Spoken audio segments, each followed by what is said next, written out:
them. Yeah, okay. So Jesus said, do not hold on to me, for I have not yet ascended to the Father. Yeah. Yes. God. Go instead to my brothers and tell them, I'm ascending to my Father. And can I finish? Go on. Please control yourself. Go on. I'm getting. Control yourself. Go on. You're an adult. You're control reading, yourself. you're reading that. You're so excited. You're so Read excited it. that you think. Read it. Can I? Okay. Please stop interrupting. Control yourself. Just read it. I would have continued if you hadn't been so animated. Control yourself. Right. This particular verse.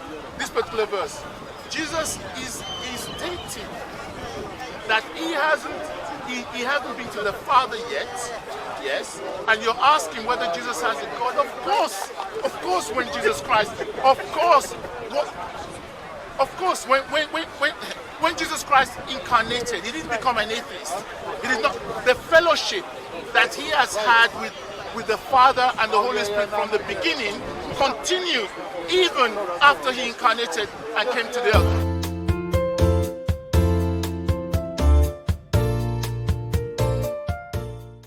Okay, so now when we talk about the nature of God, okay, nobody can really know anything about God apart from what God reveals himself. Okay, so that means inevitably we're going to have to rely on prophets and on books. So I mean, I will just state the Christian position and then I'll say a little bit about Islam. The Christian position and understanding is that God has been revealing himself. Well, the Christian scriptures show that God has been revealing himself for more than 1,500 years. Through, and our scriptures have been written by 40 different writers. As far as I remember, when it comes to Islam, your religion is based on one man, on Muhammad, whose ministry, alleged ministry, lasted for about 22 years. So when we talk about Islam versus Christianity, we need to remember that truth. 1,500 years of revelation, 40 different writers versus one man and his claims. So that's just where I'll start, because we agreed on about 3 minutes each. So I don't want to take too much time. There's more for me to say. Well, I've been here for nearly 2.5 years, and when I came here, my debate is all about the oneness of God. We the Muslims are telling the Christians that Almighty God is only one God. In fact, if you read the Quran, the concept of God in Islam is in Surah Ikhlas. The Quran has got 114 surahs, and a 112th surah is called Surah Ikhlas. This surah, you want to know about the concept of God, you go to this surah. It has got 4 verses. It said, Kul huwallahu ahad, says Allah the one, Allahu samad, Allah upon whom all depend. Lam yalid wa lam yulad, he begets not, nor is he begotten. Wa lam yakun lahu kufuwan ahad, and that is not unto like him. We tell the Christians that Jesus Christ before him was only a messenger, a prophet, sent to the children of Israel. He never said he's God, he never said worship me. In fact, if you read the Bible, Jesus makes distinctions between him and God, many verses in the Bible. Also, in the Bible, God speaks about his oneness and his uniqueness. We are telling them that this concept of Trinity, which you'll find in the first epistle of John, chapter 5, verse number 7. For there are things that goes in heaven, the Father, the Word, and the Holy Ghost, and these 3 are one. We are telling them it's a fabrication. Now, my brother here is adamant that Jesus Christ is God incarnate. And he said he has got overwhelming evidence against Islam. So, if all is on his court now, prove to me that Jesus is God. Prove to me that Jesus is God incarnate. Show me in the Bible why God said he's a triune God in 1 in 3. What is your fault? Okay, all right. So, Lamin, you said a number of things that I apparently said, which I didn't. The camera will say that I never ever said. I'm not saying I don't believe in it, but I never ever said anything about Jesus Christ been incarnate. I never said anything like that. I never mentioned the first epistle of John, chapter 5 or 7. I never did. You did. Okay? So anything that you bring up, it is you that needs to defend that. And it is, by the way, you are so incorrect. It is not you. It is not Muslims that are telling us that the first that 1 John chapter 5 verse 7 that it's a later edition. It is not Muslims. And this is a very, very important point, because Muslims like to pretend as if somehow they're the ones that are making all these great points about Christianity, Trinity, etc. It is not true. It is Christians that have been honest. We've looked at our scriptures and we've said that this first epistle of John, chapter 5, verse 7, is a later edition. It is Christians that have been saying it. They've been saying it. They've been saying it for hundreds of. We've been saying it for on that particular verse, many decades. We've been saying it, and on so many other things, we've been saying it for hundreds of years. So please, if you're going to say certain things, please be accurate, and please be, please be accurate. Now, in terms of of our scriptures, you see, you brought up a very important issue here. The fact that Christians were honest to talk about difficulties in our scriptures. But what I remember is that Muslims, at a point in time, Uthman got a lot of Qurans burnt. Okay, we keep any manuscript that we find, even tiny fragments, we keep them, and even if they differ from each other, we're willing to discuss them. But you guys, you do not have the original, the most original scriptures that came from Muhammad. You do not have it. Okay, before I go, what I want to ask you about, you told me, are you a Christian? Because you approached me. You approached me. You said, I saw your video. Absolutely. You're speaking, having a debate with Hartoon. Yeah. And I actually, you're a Christian. Absolutely. What did you mean? What did I? That's irrelevant. Because some who believe in Trinity, some they are Trinitarian and they are non-Trinitarian. Oh, okay, I'm a Trinitarian, if that's your point. Absolutely. And you believe that Jesus is God incarnate. Continue. No, we have to debate, because we are not. I said we have to talk about oneness of God. When I come here, we believe, of course, surah from the Quran, Surah Ikhlas. Yeah, Surah Ikhlas. 114 surah of the Quran. 112 surah of the Quran. I thought it up. So the process of God is that now, if you believe in Jesus is God, prove to me. He said Almighty God, only one God. Jesus, no God. He never said worship me. He never said he's God. I'm quoting this one. I'm quoting so many verses. Yeah, for example, if you Jesus himself said, in the Gospel of John, chapter 14, I've quoted this verse several times. My Father is greater than I. If Jesus said, Father is greater than I, how can we God? And in concept of Trinity, he got to explain it to us. As you said, he even said it's a concoction. It's something that as a later addition. How can this Bible be the word of God, and later on you change it and bring Trinity? Why this concept come from one another?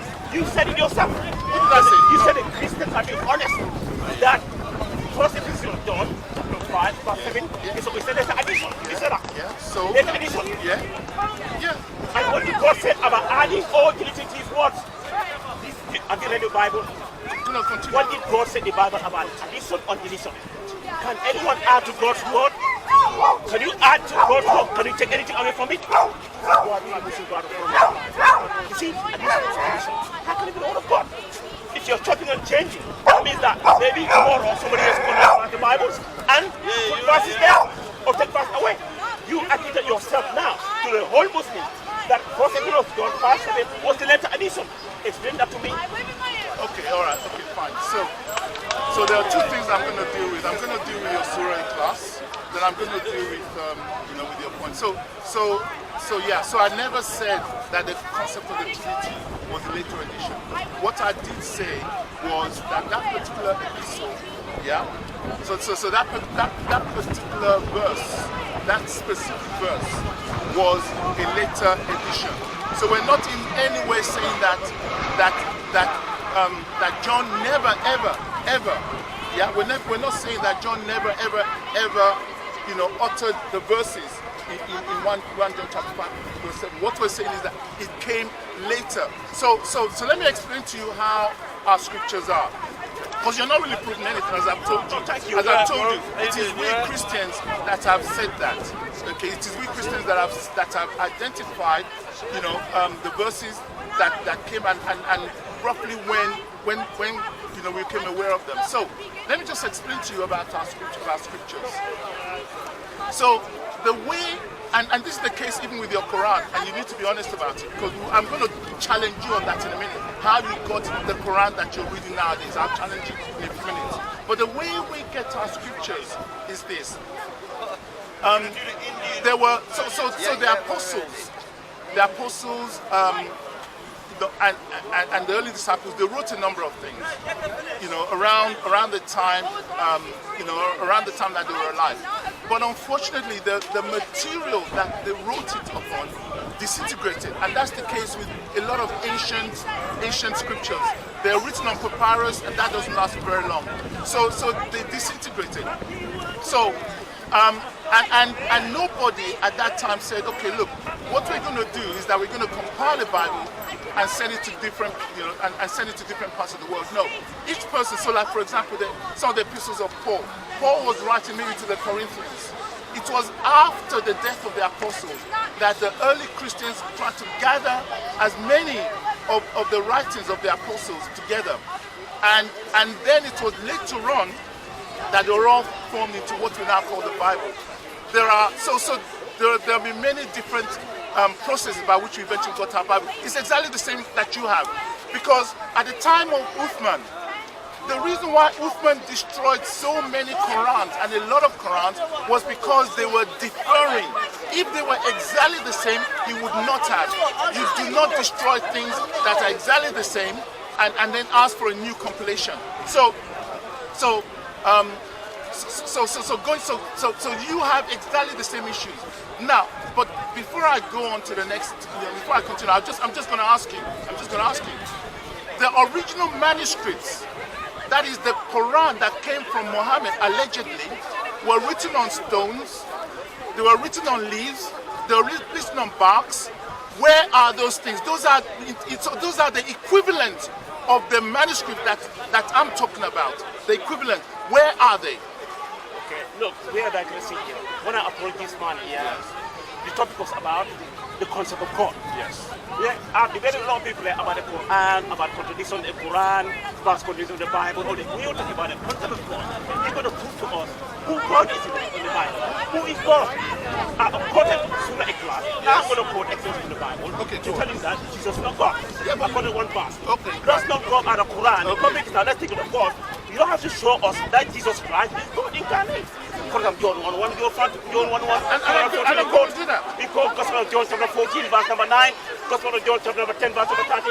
I want to quote back to the Bible to convince the Muslims that Jesus is God incarnate. I'm going to do that. That's the debate, but we're digressing.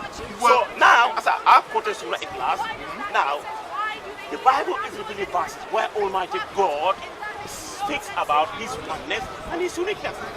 So it's amazing that the Christians of today, they ignore these verses. For example, if in the Bible, it is mentioned in the book of Isaiah, chapter number 23, verse number 10 to 11. God said,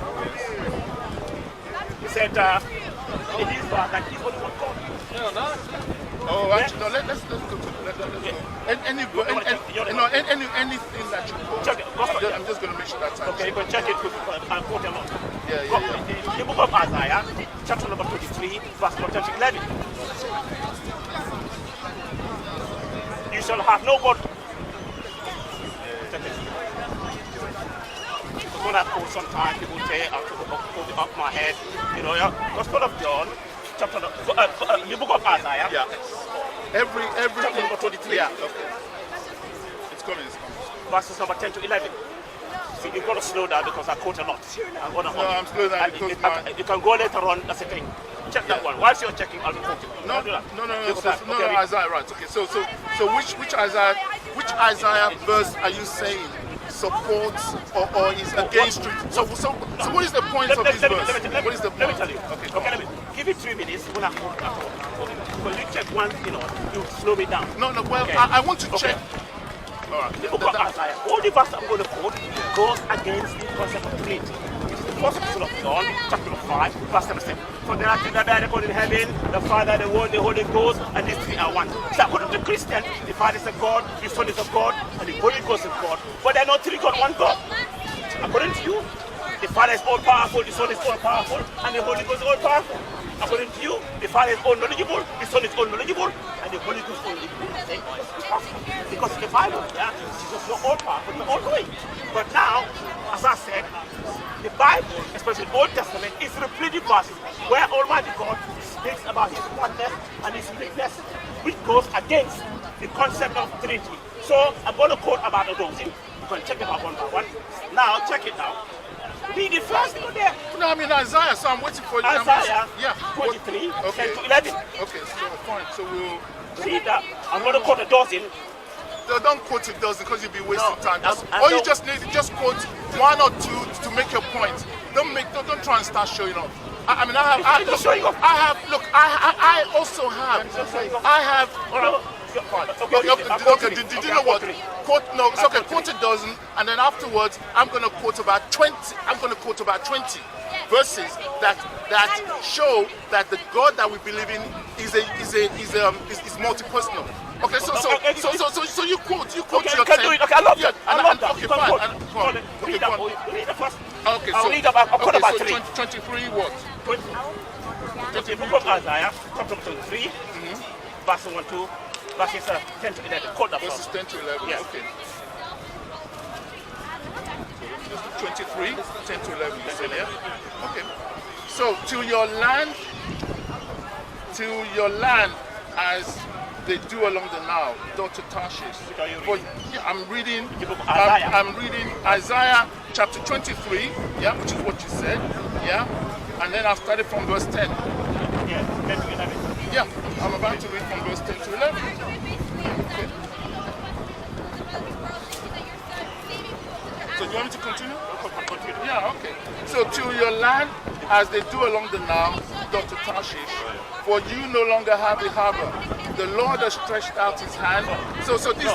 No, Isaiah, sorry. So this is why I wanted to read. Listen to me. Yes. Isaiah 43, 10 to 11. So you now see why I insisted on reading, because no, stop. Because the way you were talking before, you want to rush, and I'm slowing you down. And this is a classic example why Christians must read whatever must be. I said 23, now go 43. No, you don't have to get No, I'm a human being. I said 23. 43. I know. Isaiah 43. That's okay. 10 to 11. Read it now. But that's why it is important. Do you accept that point? That's why it was important for me to read it. Yeah. Okay. So what verse are you saying? Isaiah. Yeah. 43. Yeah. 10 to 11. No. Oh, 43. I said 23. Oh, I see. It's 43. It's 43. Yeah. Were you?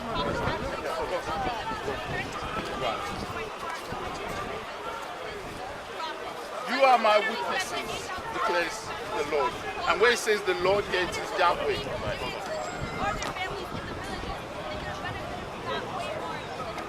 So this is our job. I'm not reading the book. This is 43 and 10.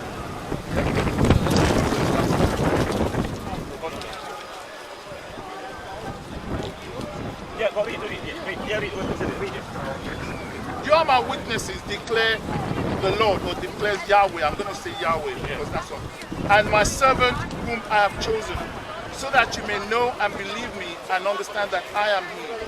Before me no God was formed, nor will there be after me. Yeah. I, even I, Yahweh, and apart from me there is no Savior. Yeah. Well, it's very obvious. Apart from Yahweh, there is no other Savior. So Allah and any other name are not saviors. Listen to me. You asked me how do I understand it. Can I finish? Okay, go on. Can I finish? Right, okay. So how do I understand it? Because it's very specific. Apart from Yahweh, there is no other God. There will never be any other God. That is how and there is no other Savior apart from Yahweh. Almighty God. Apart from Yahweh, Oh, yeah. Apart from Yahweh. And that Jesus is not God. Jesus is Yahweh. No, what are you talking about? Lamin! What are you talking about? In the Old Testament. No, who is that? This is Yahweh. Yahweh, Listen to me. Yahweh's Now you're going to be debunked. Jesus is Yahweh. Go on, Okay, okay, you hear that? Jesus is Almighty God. Yeah. Okay. Listen, Gospel of John. Say Jesus is Yahweh. Gospel of John. Gospel of John. Yes. I spoke to Okay, so let's know this. No, you have boasted. No, you have boasted that I'm going to be debunked. You have just boasted it. Okay. And let's see. Jesus is Yahweh. Let us see. Yes. Okay. Yes. Read that. Read Gospel what? of John. Read what? Gospel of John, Yes. 2017. Okay. You debunk there. Yeah. Okay. Fine. Let's see. I can't believe that. The first Christian here I've seen say Jesus is Yahweh. Go read, okay. Okay. So the Gospel of John. John Go on. 2017. 20. 17. Okay. I read it loud. I can't believe it. You can't believe what? You can't believe it. Read your Yes. Bible, understand Yes. it. Read that. Yeah, okay. So Jesus said, "Do not hold on to me, for I have not yet ascended to the Father." Yeah. Yes. Go on. Go instead to my brothers and tell them, "I'm ascending to my Father." And Can I finish? Go on. Please control yourself. go on. I'm getting. Control yourself. I Go mean, on. you're an adult. You're Control reading. yourself. You're reading that. You're so Read it. excited. You're Read so it. excited Read it. that you think. Read you're- it. Read it. Can I? Okay. Please stop interrupting. Control yourself. Just read it. I would have continued if you hadn't been so animated. Control yourself. Read it. Right. I can't believe it. I can't believe it. So, Jesus said, "Do not hold on to me, for I have not yet ascended to the Father. Go instead to my brothers and tell them, I am ascending to my Father, your Father, to my God and your God." Yes, what's your part? When Jesus said, no, okay, let me Don't hear. You talk. You see, Jesus said to Mary Magdalene, "Touch me not, for I am not ascended to the Father." Who is the Father? No, according to Christians, it's Yahweh. My brother here, it's Yahweh. And he said, Jesus Yahweh, and he said, "Touch me not, for I am not ascended to the Father. But go to my brethren and say, I'm ascending to my Father and your Father, to my God and your God." Jesus have a God. Okay, so have you finished now? Can I have my turn now? Okay, fine. So I'll explain that verse, and I still need to go to Surah class, by the way. So of course I've not actually stated our understanding and our concept of the triunity of the Creator. So what we believe, and we have evidence for it, abundant evidence, is that yes, there is only one Creator, one God. But throughout our scriptures, from Genesis to Revelation, we have been told, it is very clear, that within this one God, this one being, that there are three persons. There are the three persons we are told is God the Father, is the Father, the Son, and the Holy Spirit, and so